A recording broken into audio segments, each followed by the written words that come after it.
social de la empresa. Con estas políticas sociales se nota que somos colombianos.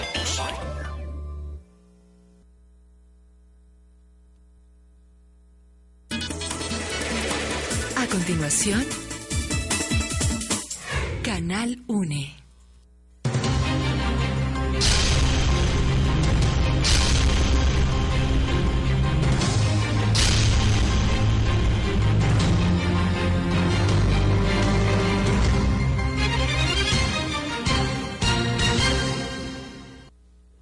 Señoras y señores, muy buenas noches. Bienvenidos a Enfoques.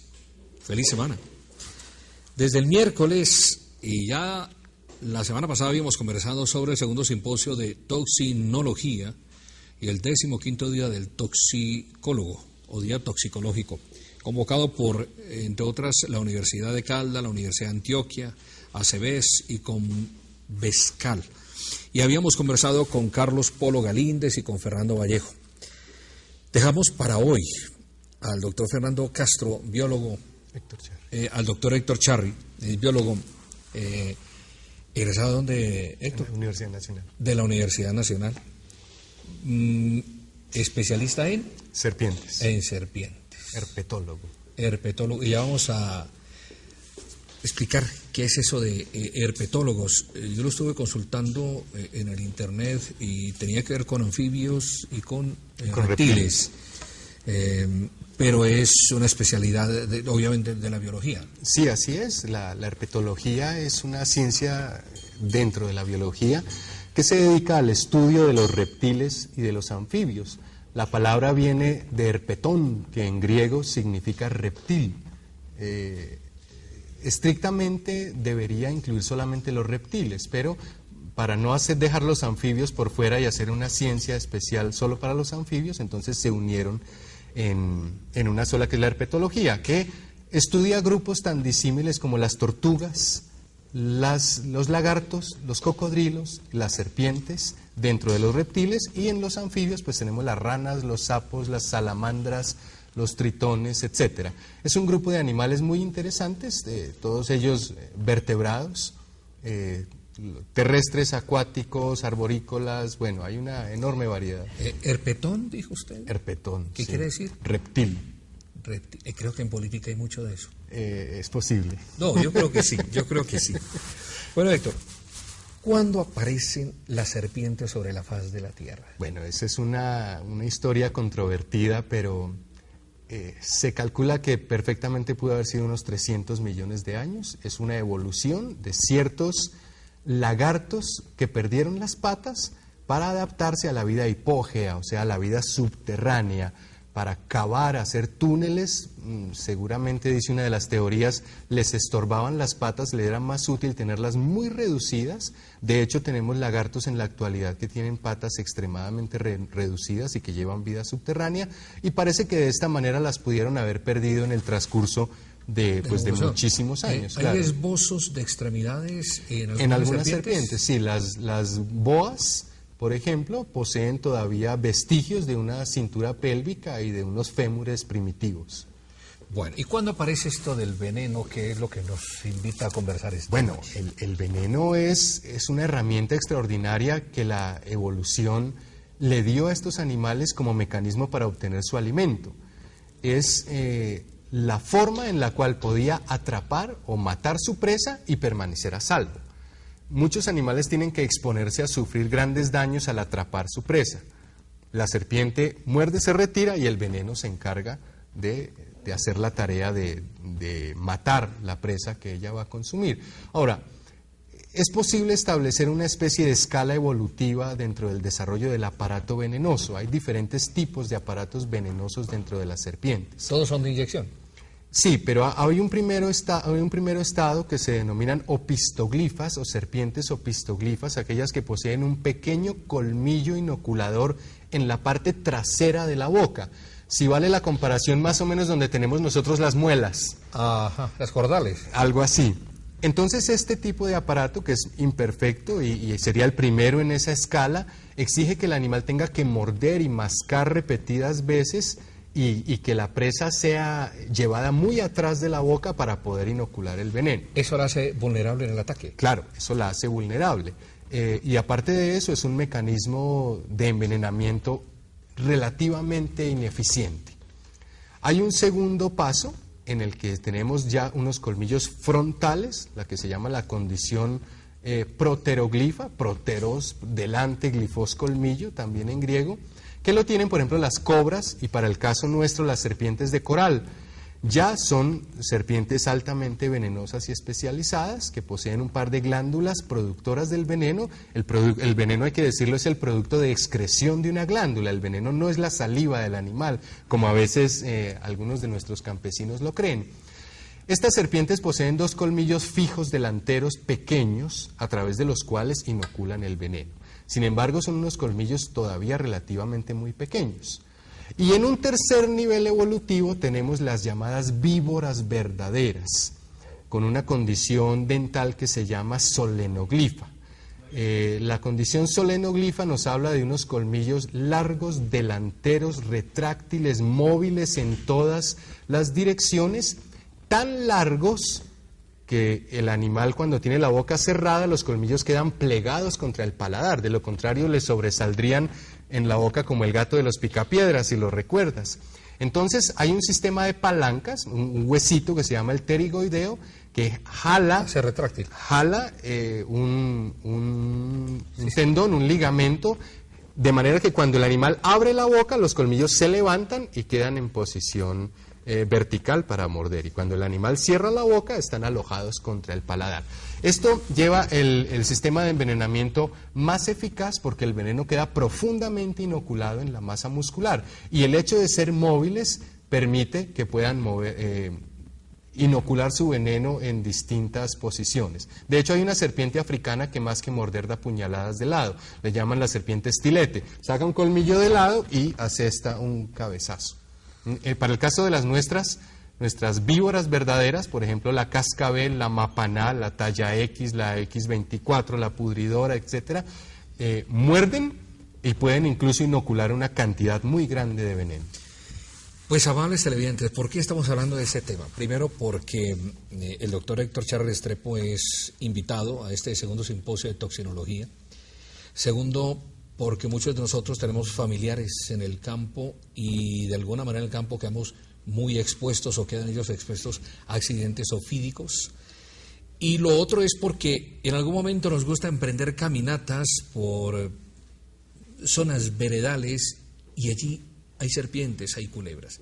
¿Qué hacer? Esa es la razón del programa de esta noche. Héctor, cuando inocula veneno una serpiente, ¿qué tipo de sustancia le llega a uno, no solamente al torrente sanguíneo, sino al sistema nervioso?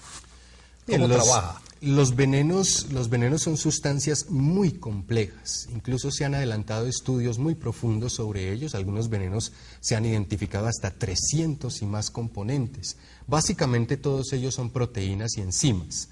E incluso, a pesar del gran desarrollo que tenemos hoy en día en la ciencia, todavía hay un grupo de componentes del veneno que los consideramos de acción desconocida. Parece que son facilitadores que le abren camino a otros. Por ejemplo, algunos hacen más permeable la membrana celular para que otros puedan ingresar.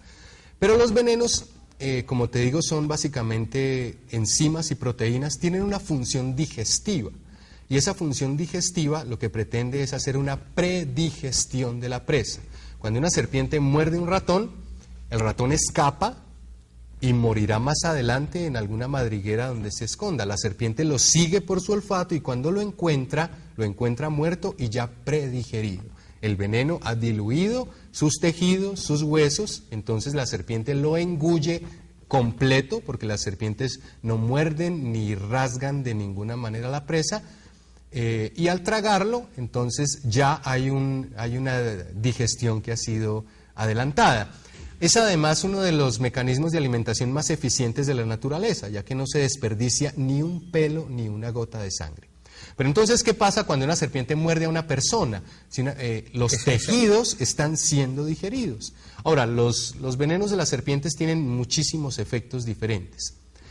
Para efectos prácticos los hemos agrupado en 5 tipos de efectos. Un primer efecto que se denomina coagulante, y es que el veneno al entrar en el torrente sanguíneo hace que se formen trombos o microcoágulos que, llevados por el sistema circulatorio, van a taponar todos los capilares, o sea, los vasos más delgados que tenemos, van a taponar todos los capilares renales, principalmente pulmonares e incluso cerebrales. Infartos. Claro, puede generar un infarto, puede causar una insuficiencia renal aguda, puede causar un edema pulmonar e infarto cerebral, un accidente cerebrovascular. Ese sería un primer efecto. Pero también existe un efecto que hace lo contrario, que es anticoagulante. Entonces, en el mismo veneno puede estar presente el coagulante y el anticoagulante, pero uno al otro no se antagonizan ni se neutralizan, sino que cada uno va a ejercer su acción en distintos lugares del mismo organismo.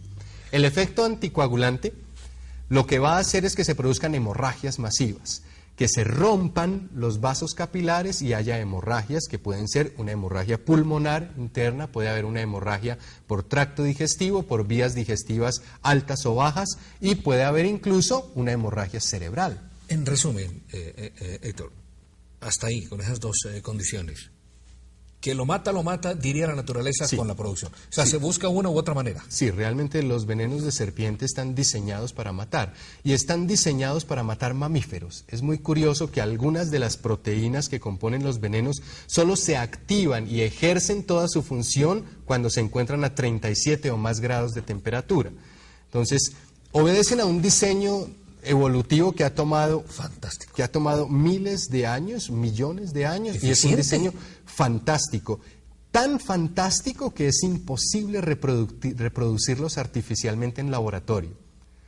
El veneno de serpiente no puede ser reproducido en un laboratorio. Para elaborar sueros antiofídicos, por ejemplo, se necesita tener veneno auténtico de serpiente. No podemos elaborarlo artificialmente en laboratorio. De ahí que ordeñen las serpientes. De ahí que sea necesario que los laboratorios que fabrican antiofídicos cuenten con un serpentario del cual se obtenga la materia prima, que es el veneno. Entonces tenemos el coagulante y el anticoagulante. Hay un tercer efecto también muy importante, que es el efecto hemolítico. La hemólisis es un proceso sanguíneo complejo, pero básicamente podríamos decir que se trata de que el veneno rompe y daña todos los glóbulos rojos de la sangre.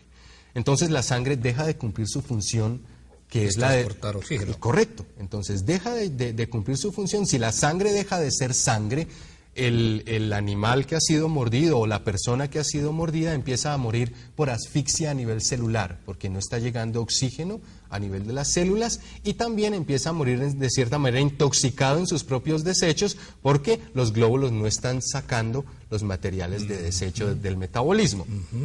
La hemólisis, pues en primer lugar se manifiesta como una anemia severa, hasta que es tan severa que la persona empieza a morir por esta causa, ¿no?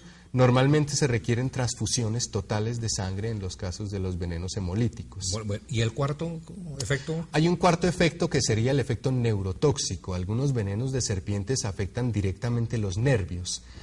Funcionan, por poner un ejemplo muy práctico, como un aislante eléctrico. Como nosotros somos un sistema eléctrico, nuestro cerebro envía una señal eléctrica a través de los nervios para que los músculos se muevan.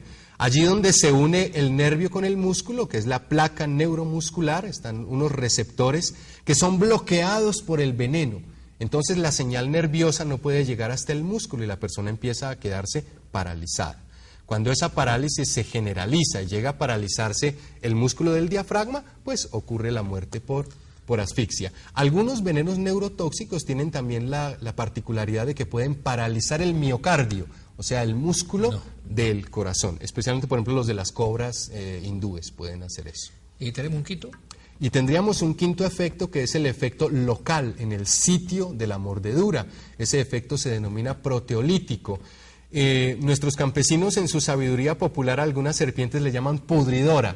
Y es precisamente por eso, porque la serpiente, el veneno de serpiente empieza a romper masivamente la pared celular de las células en el sitio donde ha quedado inoculado el veneno, y esto empieza a destruir o a digerir lo que es piel y músculos, ocasionando lo que se llama la necrosis o muerte de tejidos.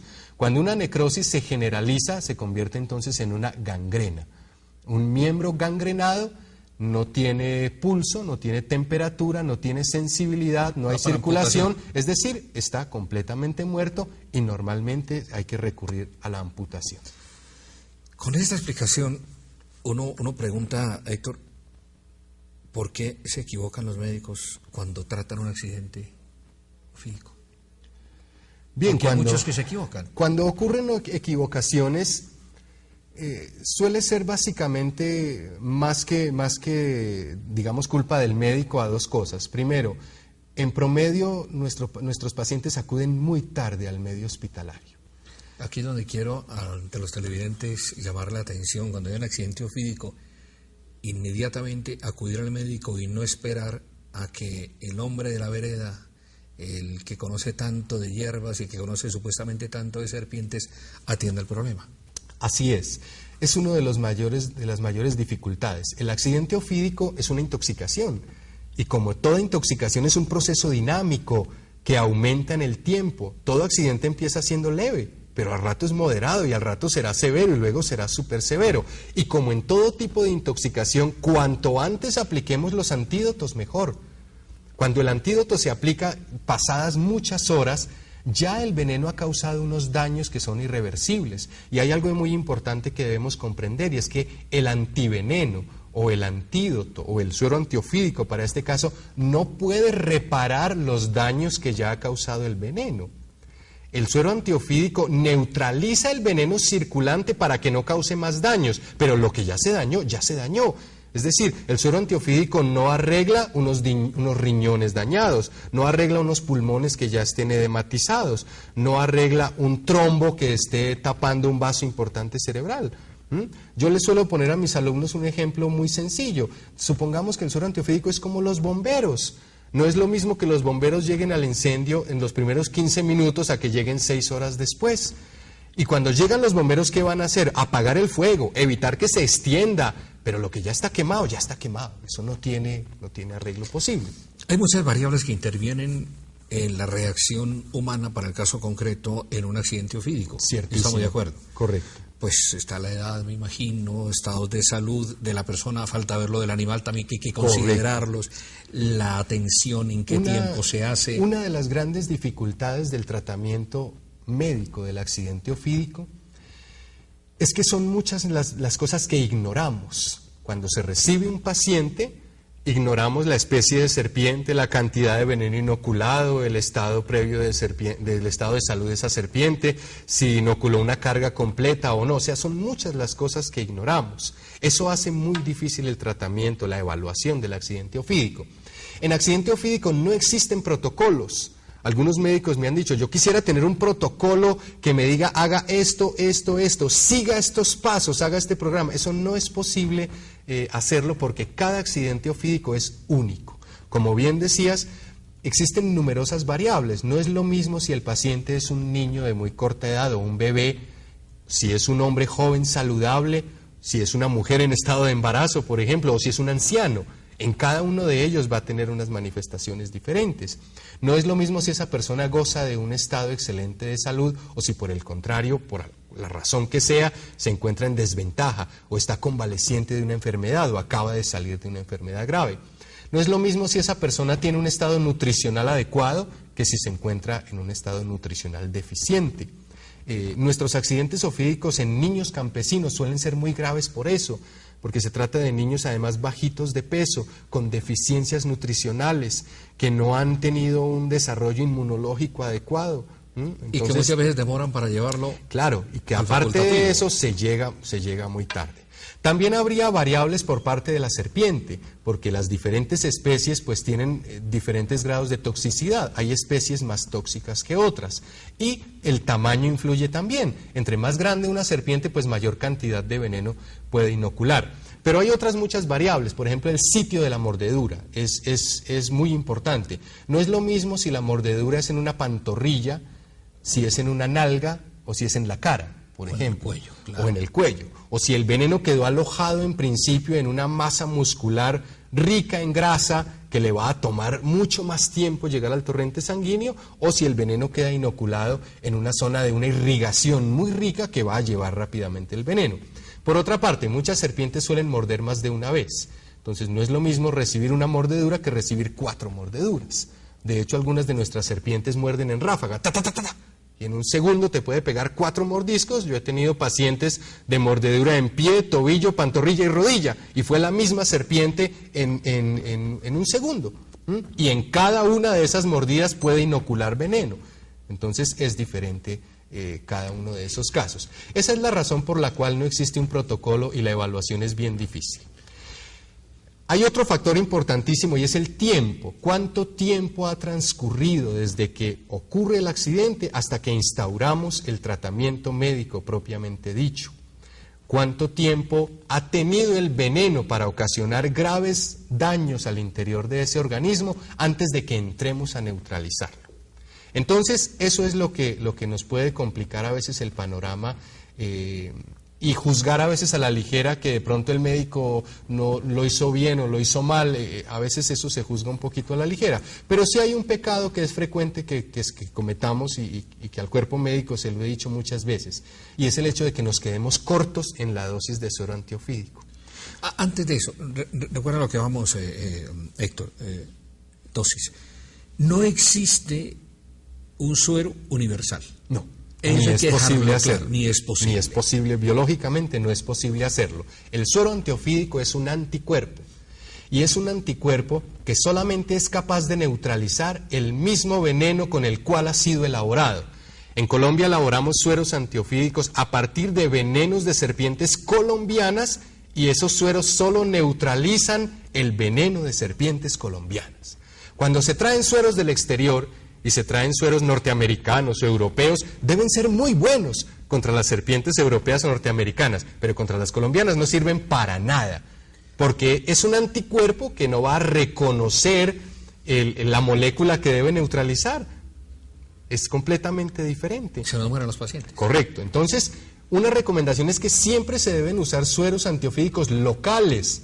Si estoy en Argentina, debo usar sueros argentinos. Si estoy en México, sueros argentinos. Si estoy en Colombia, debo usar sueros colombianos. ¿Hay suficiente producción en el país? Sí, afortunadamente en Colombia tenemos 2 laboratorios que producen sueros antiofídicos, uno por parte del Estado, el Instituto Nacional de Salud, y otro por parte de la empresa privada, que es Laboratorios Proviol.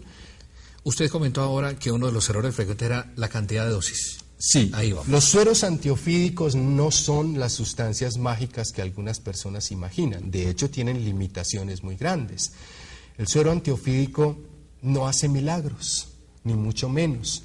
De hecho, cada ampolla puede neutralizar un número limitado de miligramos de veneno. Para el caso de Colombia, cada ampolla neutraliza entre 30 y 50 miligramos de veneno de serpiente. Y si una serpiente adulta, una mapaná talla X, como le llamamos aquí en La Dorada, por ejemplo, una serpiente adulta de 1 metro, 1,20 m puede inocular más o menos 260 miligramos de veneno en una mordedura. Y si cada ampolla tan solo me neutraliza entre 30 y 40 miligramos, entonces, ¿cuántas ampollas se requieren? Son las cuentas que hay que hacer. Entonces, muchas veces pasa que a un paciente que ingresa por accidente ofídico se le ponen 4 ampollas y necesitaba 8. O se le ponen 6 ampollas y él requería 12. Entonces neutralizamos solo una parte del veneno. Siempre es mejor excederse. Lo ideal es dar un cubrimiento adecuado. El veneno es supremamente agresivo, pues ya te conté todos los daños que puede hacer. Nuestra respuesta debería ser igualmente agresiva para contrarrestar. Pero ¿cómo hace un facultativo para saber si en vez de las 12 necesita 8? O sea, va inyectando despacio y va mirando la reacción. Bien, no. Hay una dosis básica que la llamamos dosis inicial, que en ningún caso debe ser inferior a 4 o 5 ampollas. Eso tenemos que tenerlo clarísimo. Y a partir de ahí, los exámenes de laboratorio, que se deben tomar cada 4 horas durante las primeras 24 como mínimo, porque es lo único que me permite ir evaluando el paciente, y esos exámenes de laboratorio son cuadro hemático completo, tiempos de coagulación, TP-TPT se llaman, tiempo parcial de protrombina, es uno de ellos. Cuantificación de fibrinógeno, etcétera. Un conjunto de exámenes que me permiten ir midiendo los parámetros sanguíneos del estado del paciente Y yo tomo el primero al ingreso del paciente, ese no sirve para nada, me sirve para compararlo con el segundo, que lo tomo 4 horas después de que he aplicado los antiofídicos. Y yo tengo que ver que hay una tendencia al menos a que los parámetros estén mejorando. Si eso no es cierto, metí la pata, me quedé corto en suero antiofídico y debo aplicar más. Esta es una cosa importante que mencionar. Un accidente ofídico no se puede tratar en una vereda. No se puede tratar en un puesto de salud rural lejano, porque necesitamos necesariamente del laboratorio clínico.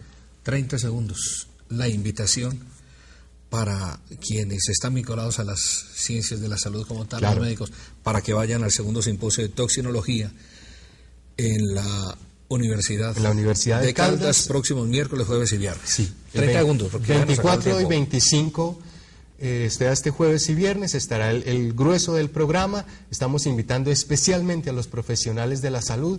Viene un conjunto extraordinario de conferencistas, los más destacados expertos en Colombia en toxinología y en toxicología. Tenemos un conjunto de temas muy amplio. Vamos a hablar de serpientes, arañas, escorpiones, plantas venenosas, microorganismos venenosos, etcétera. Y pocas veces teníamos un conjunto tan importante de conferencistas. Y especialmente invitamos a los profesionales de la salud para que despejen sus dudas, para que aprovechen de adquirir material importante, para que nos conozcamos, para que compartamos todos estos temas importantes. Pues muchísimas gracias, Héctor Char Con el Restrepo, mayor por gusto. acompañarnos, y esperamos a los televidentes que la CPS den permiso, algunos facultativos, porque sabemos que no son muy afectas a ello, para que asistan a esta actividad de capacitación que significa salvar muchísimas vidas. Feliz noche, muchísimas gracias.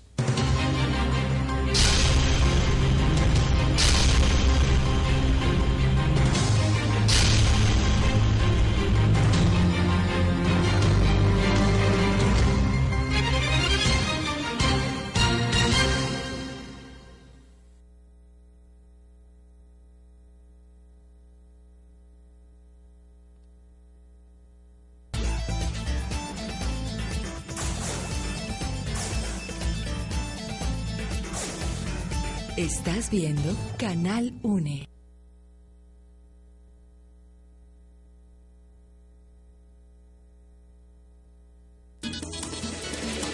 A continuación, Canal UNE.